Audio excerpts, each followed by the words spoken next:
Saudi আরবের আকাশে দেখা গেছে পবিত্র রমজান মাসের চাঁদ। বুধবার থেকে রোজা পালন শুরু করবেন মধ্যপ্রাচ্য, ইউরোপ সহ বিশ্বের বিভিন্ন দেশের মুসলমানরা। বুধবার থেকে রোজা শুরু হবে আরব আমিরাত ও কাতারেও। তবে মালয়েশিয়া, ইন্দোনেশিয়া, সিঙ্গাপুর সহ বেশ কিছু দেশে রোজা শুরু হবে বৃহস্পতিবার থেকে। বিস্তারিত আফসানা নীলার রিপোর্টে। নায়াসিনামাইড ও স্যালিসাইলিক সমৃদ্ধ লিলি ফেস ওয়াশ যা ফেসের ডেড স্কিন সেল দূর করে দেয় দ্বিগুণ ফাস্টার ব্রাইটেনিং। 1447 হিজরি 2026 সালের 18 ফেব্রুয়ারি থেকে বিশ্বব্যাপী শুরু হচ্ছে রহমত, মাগফিরাত ও নাজাতের মাস।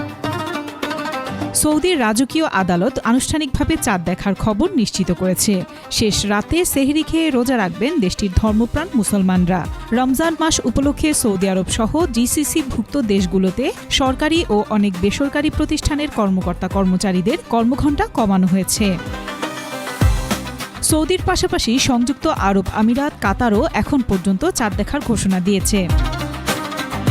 এদিকে মালয়েশিয়ায় পবিত্র রমজানের চাঁদ দেখা না যাওয়ায় বৃহস্পতিবার থেকে রমজান মাস শুরু হবে বলে ঘোষণা দিয়েছে দেশটি। সৌদির প্রতিবেশী ওমানেও চাঁদ দেখা যায়নি। এছাড়া ইন্দোনেশিয়া, ব্রুনাই ও সিঙ্গাপুরেও রমজানের চাঁদ দেখা যায়নি। এসব দেশে রোজা শুরু হবে বৃহস্পতিবার।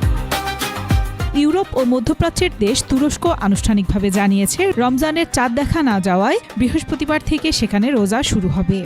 মধ্য এশিয়ার কিরগিজস্তান, কাজাখস্তান, উজবেকিস্তান ও আজারবাইজানেও চাঁদ দেখা যায়নি। ফলে এসব দেশেও প্রথম রোজা হবে বৃহস্পতিবার।